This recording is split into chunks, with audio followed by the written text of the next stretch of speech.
ঠাকুর বলছেন যে বাড়িতে বাড়িতে কনভিন্সিং লাভ অ্যাসোসিয়েশন গড়ে তোলো। শুধু লাভ আমাদের সবার বাড়িতে আছে, কনভিন্সিং লাভ অ্যাসোসিয়েশন। বাড়ির প্রত্যেক পরিবারের ভেতরে ঠাকুরের ভাবধারা নিয়ে ডাইনে বাঁয়ে সব সময় যাজন করা লাগে।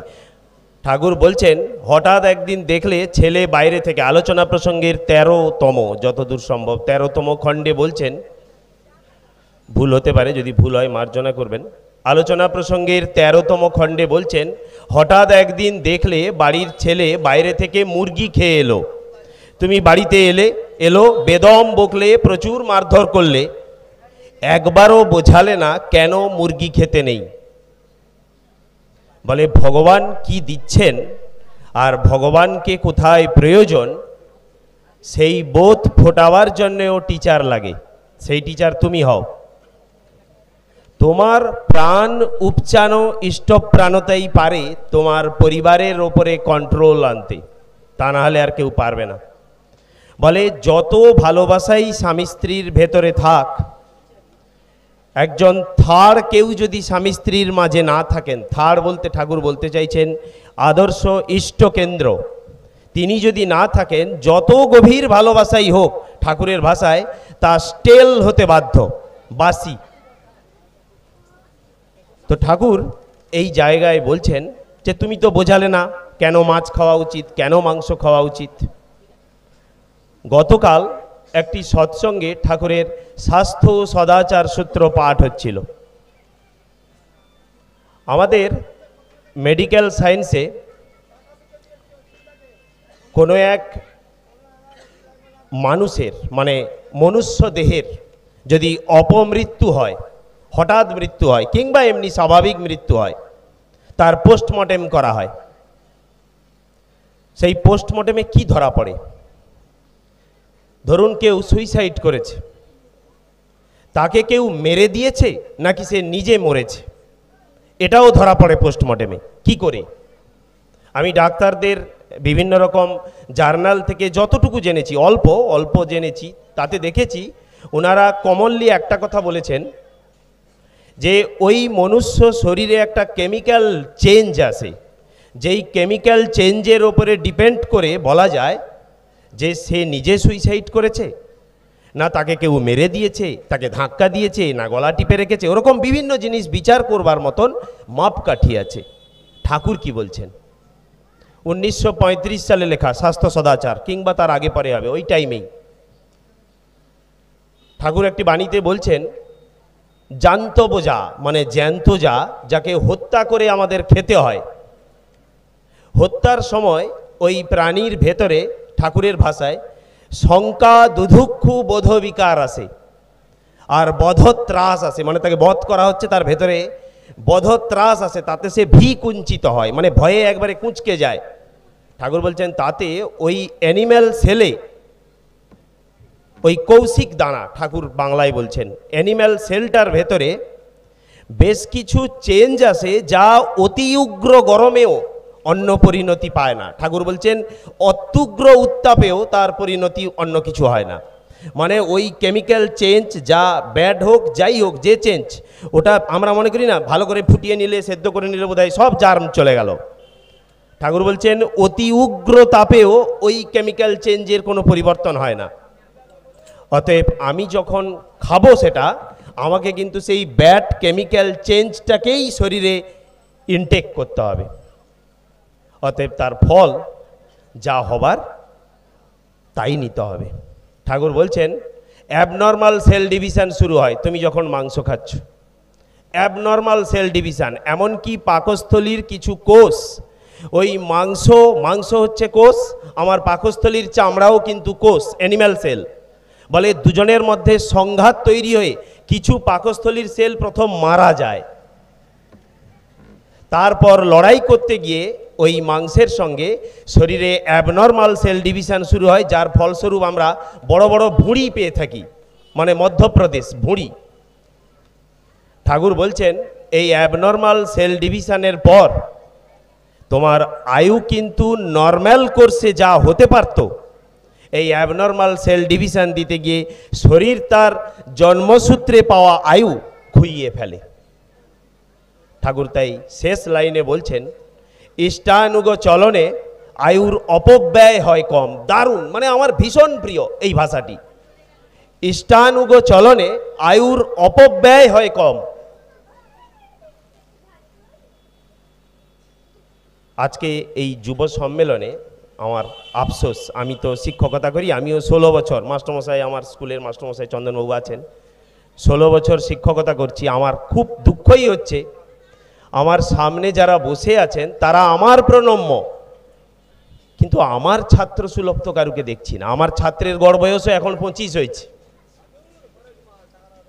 আমার ছাত্রেরও প্রথম জীবনের ছাত্রের বয়স 25, ওই বয়সী ছাত্র কই? তার মানে ঠাকুরকে আমরা চেনাতে পারিনি।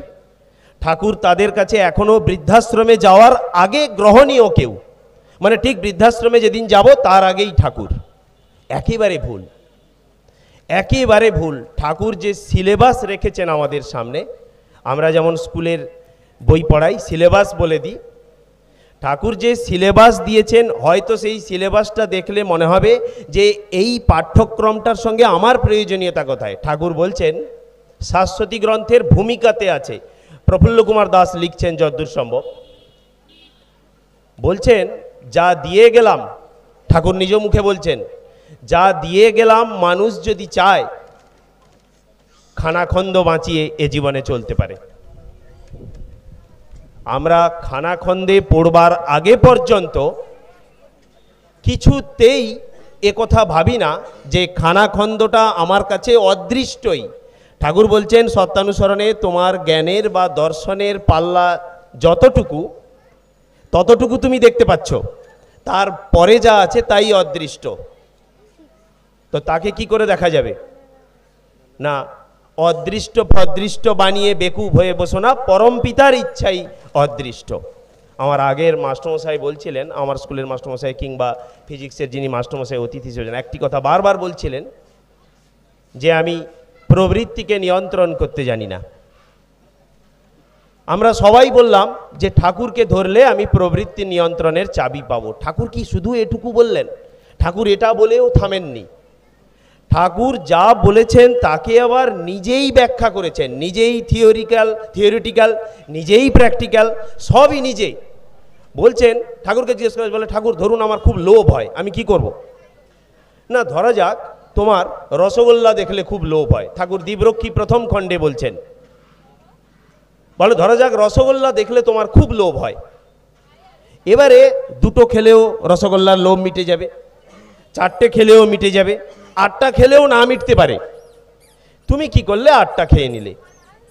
কিন্তু যদি রসগোল্লাটা খাওয়ার আগে একবার ভাবতে যে আমি একটা রসগোল্লা বা দুটো রসগোল্লা খেয়ে আমার শরীরটাকে যদি অত্যাচার না করি, দেখা যাবে এই 8টা রসগোল্লা খাওয়ার কারণে কাল সকালবেলা ঠাকুরের অমুক একটি কাজ আছে যেখানে আমার উপস্থিতি প্রয়োজন, দেখা গেল এই রসগোল্লা খেয়ে আমি এমন অসুস্থ হয়ে পড়লাম, পরের দিন আমার ইষ্ট দেবতার যে ঈপ্সিত বা নির্ধারিত কাজ তার কাছে আমি যেতে পারলাম না। ঠাকুর বলছেন তোমার ইষ্ট কেন্দ্রিকতা তোমাকে কিন্তু ব্যাঘাত ঘটলো এখানে, তুমি খাওয়ার সময় তার কথা ভুলে গেলে। অতএব তোমার প্রত্যেকটি চলনে যদি তার কথা মনে পড়ে, তাহলে বোধহয় প্রবৃত্তিকে কন্ট্রোল করবার আর খুব অসুবিধা হবে না। ঠাকুর বলছেন রিপু তো তোমার উপরে থাকবে, তোমার ভেতরে আছে, তাতে অসুবিধার কিছু নেই। ওইগুলো ততটুকুই ব্যবহার করবে যতটুকুতে তোমার সত্তা পুষ্টি পায়, মানে যতটুকু দরকার, তার বাদে বাকিটা ইগনোর করবে। ঠাকুরের একটি বিশেষ ভাবধারার সঙ্গে আমরা কিন্তু সেভাবে পরিচিত হতে পারিনি। আমরা সব সময় ঠাকুরের তাত্ত্বিক দিকটা হয়তো দেখেছি, ঠাকুর কিন্তু কোনো একটি বিশেষ দিক নিয়ে আলোকপাত করেননি। ঠাকুরের কাব্যও আছে, মানে এমন লেখা আছে যেটা দেখলে মনে হবে বোধহয় কোনো বিশেষ কোনো কবি লিখেছেন। দর্শন পড়লে মনে হবে বিশেষ কোনো ফিলোসফার লিখেছেন। আবার বিজ্ঞান ভাবধারা নিয়ে যা বলেছেন পড়লে মনে হবে কোনো বৈজ্ঞানিক লিখেছেন। তার মানে আমার মাস্টারমশাই যা বলছিলেন, ওয়ার্ল্ড টিউটার, ওয়ার্ল্ড টিচার। আমি তার কাছে কি চাইব? আমি তো চাইতেও জানি না। তিনি বলে দিলেন অর্থ মান যশ ইত্যাদি পাওয়ার আশায় আমাকে ঠাকুর সাজিয়ে ভক্ত হয়েও না। অথচ আমি যখন ঠাকুরের দুটো কথা ভালো বলছি, লোকে আমাকে হাততালি দিচ্ছে। ব্যাস, আমার ভেতরের সঙ্গে সঙ্গে যে যশ বা খ্যাতি পাওয়ার যে একটি সুরসুরি আছে, ওটা জেগে উঠছে। তো কি করব? ঠাকুর বলছেন সেখানেও ভাবতে হবে তুমি কার কথা বলেছ। তুমি তো বলেছ আমার কথা, সব তার, তোমার কি? সব তো তার। তো তাই যদি হয়, আমারই বা এত যশস্বী হবার কি আছে? হ্যাঁ, স্বয়ং আচার্যদেব বলছেন যে যশ তোমার পেছনে আসে, আসুক, তাতে কি? তোমাকে যেন কাবু করতে না পারে। একটি ইষ্টভৃতি পঞ্চমহাযজ্ঞ বলে এরকম একটি বই দেবীপ্রসাদ মুখোপাধ্যায়ের লেখা বোধহয়, তাতে একবার দেখেছিলাম। তিনি ব্যাখ্যা করছেন, ঠাকুরের নির্দেশে তিনি ইষ্টভৃতি নিয়ে এই বইটি লিখেছিলেন। তাতে বলছেন, বলে দয়া কি তুমি তোমার বাড়ির ছেলেকে বোঝাতে পারবে? বাচ্চা ছেলেকে যে দয়া কি, হিংসা কি বোঝাতে পারবে? ঈর্ষা কি বোঝাতে পারবে? বলে দয়া ততক্ষণ বোঝা যায় না যতক্ষণ না আমি কোনো দয়ালু মানুষকে দেখছি। হিংসা ততক্ষণ বোঝা যায় না যতক্ষণ আমি না কোনো হিংসুককে দেখছি। ঠিক তেমনি এই মায়া, মোহ, দয়া, হিংসা, ঈর্ষা সব কিছুকে নিয়ে যার ভেতরে ঐশ্বরিক বিভূতি, যেখানে মূর্তি পেয়েছে, তিনিই আমার কাছে জীবন্ত গুরু। তার পরামর্শ, ঠাকুর বলছেন গুরু তোমার কাছে কি? উপদেষ্টা। তো তুমি সেই উপদেশটুকু তখনই নেবে, তোমার সমস্যা আসবার আগে ওই উপদেশগুলো তোমাকে সম্ভাব্য সমস্যা চিনিয়ে দেবে। এটা আমাদের বিরাট ভুল। আমরা সব সময় সমস্যার পরে সমাধান করি। ওই ডাক্তারি ভাষায় একটা কথা আছে, প্যালিয়েটিভ ট্রিটমেন্ট, মানে অম্বল হয়েছে, ওষুধ খেয়ে নিলাম। ঠাকুর বলছেন যে ভাব ও কর্ম কারণের দিকে নিয়ে যায়, তাই আধ্যাত্মিকতা। সব কিছুতে ঠাকুর এই জন্য একটি ভাষা ব্যবহার করতেন, আমি গোটা কলেজ ইউনিভার্সিটি লাইফে কোনোদিন দেখিনি এ ভাষা, নিরাকরণ। সব কিছুতে ঠাকুর এটা ব্যবহার করেছেন, নিরাকরণ। আর বেশ কিছু ভাষাকে ঘুরে ফিরে পরিযোগ করেছেন, পরিপোষণ, পরিরক্ষণ, এইরকম পরিপালন। মানে এগুলো ঠাকুর বলতে চেয়েছেন এই পরিটা যোগ করেছি, আরো ভালো, আরো ভালো, বেটার।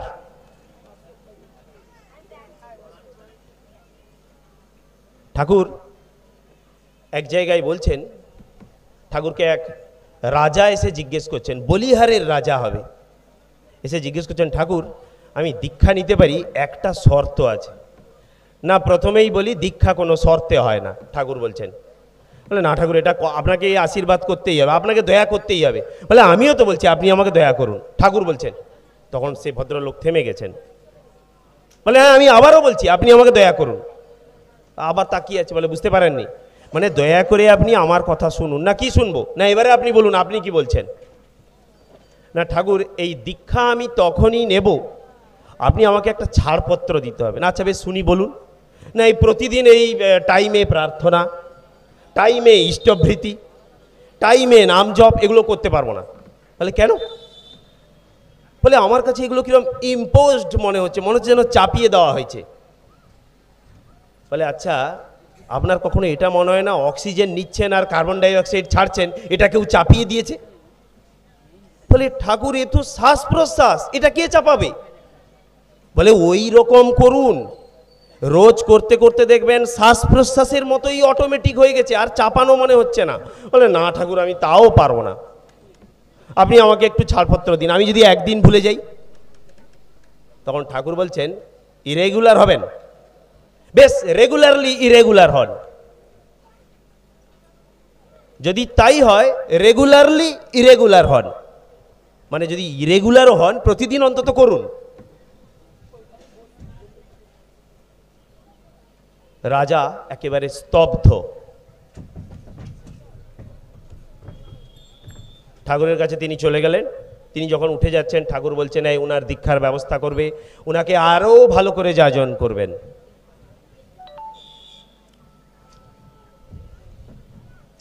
আমরা ঠাকুরকে একমাত্রিক ভাবনায় ভেবেছি। আমি গত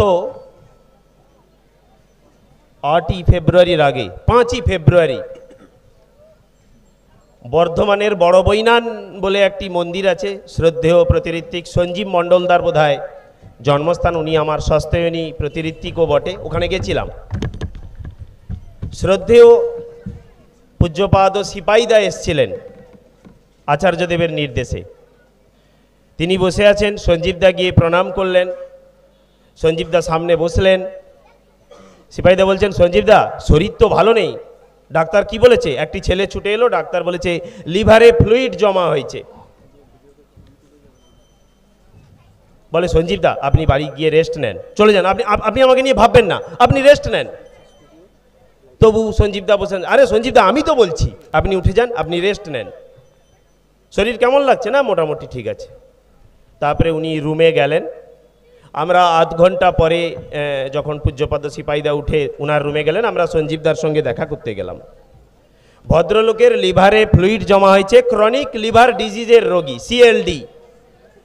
আমি জানি, যেহেতু অনেক দিন ওনার কাছে যাচ্ছি, আমি বলেওছি যে ওনার কাছে আমি সস্তেয়নী ব্রত ধারণ করেছি, তো যে কারণে ওনার সম্পর্কে জানি।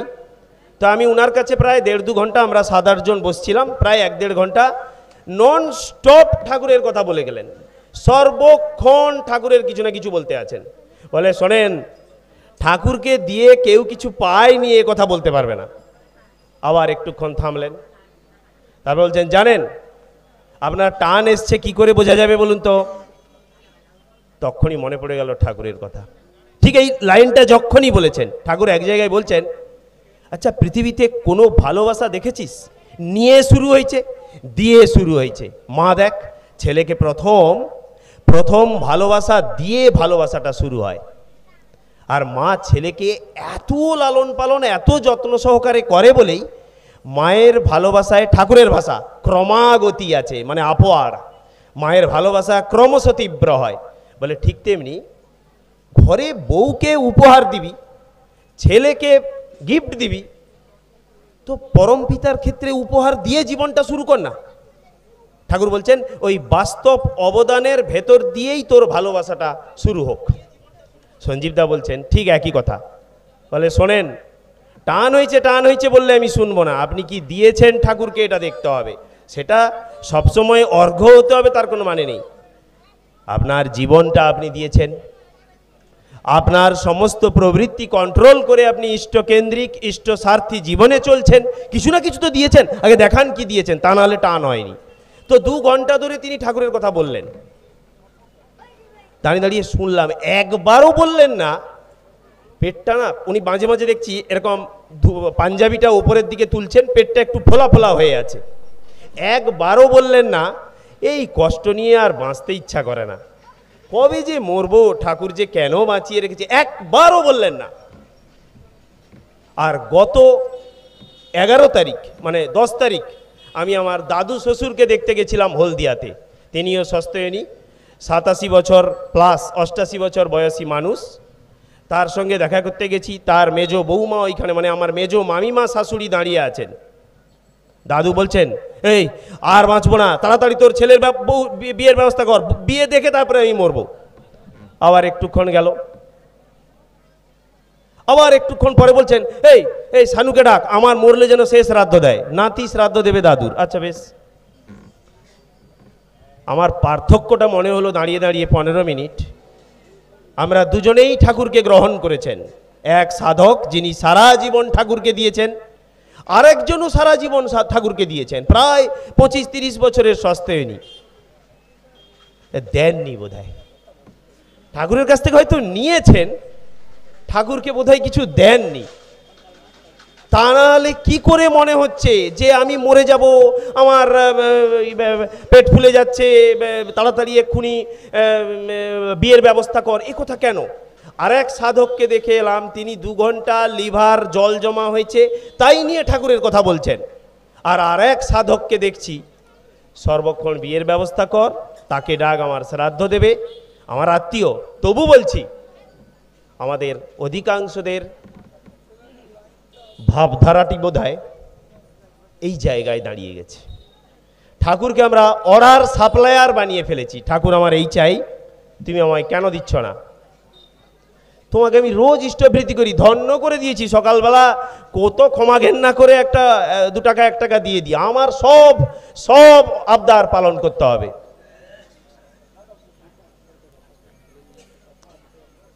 শেষ করব, টাইম শেষ। একটি কথা বলবো, তারই সত্যানুসরণের বাণী। একটু ভুল হতে পারে, সত্যানুসরণের বাণী যত সোজা হোক মনে রাখা খুব কষ্ট হয়। জগতের সমস্ত ঐশ্বর্য জানা, ভালোবাসা, কর্ম যার ভিতর সহজ উৎসারিত, যার প্রতি আসক্তিতে জীবনের বিচ্ছিন্ন জীবনের এবং জগতের সমস্ত সমস্যা চরম সমাধান লাভ করতে পারে, তিনিই মানুষের মূর্ত ভগবান। জয় গুরু।